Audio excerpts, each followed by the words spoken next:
ধন্যবাদ শান্তা। অনুভূতি তো অবশ্যই ভালো এবং আনন্দের হবে, কারণ কাজের জন্য সম্মান পেতে, সম্মানিত হতে কার না ভালো লাগে। আর আমার মতো এত ক্ষুদ্র জন, আমার তো ভালো লাগবেই। ধন্যবাদ অ্যাচিভার্স অ্যাওয়ার্ড এবং এই আয়োজনের সাথে যারা সংশ্লিষ্ট, জুরি বোর্ডে যারা ছিলেন, যারা আমাকে যোগ্য মনে করেছেন, যারা মনোনয়ন পেয়েছেন, সবাই আমার খুব কাছের সহকর্মী, পছন্দের সহকর্মী। সবার জন্য শুভকামনা।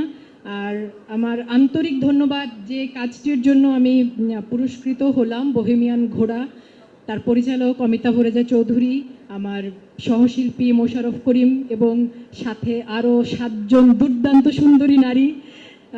সকলের প্রতি আমার কৃতজ্ঞতা, বহেমিয়ান ঘোড়ার পুরো টিমের প্রতি কৃতজ্ঞতা।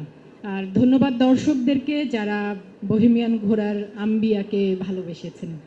ধন্যবাদ সবাইকে।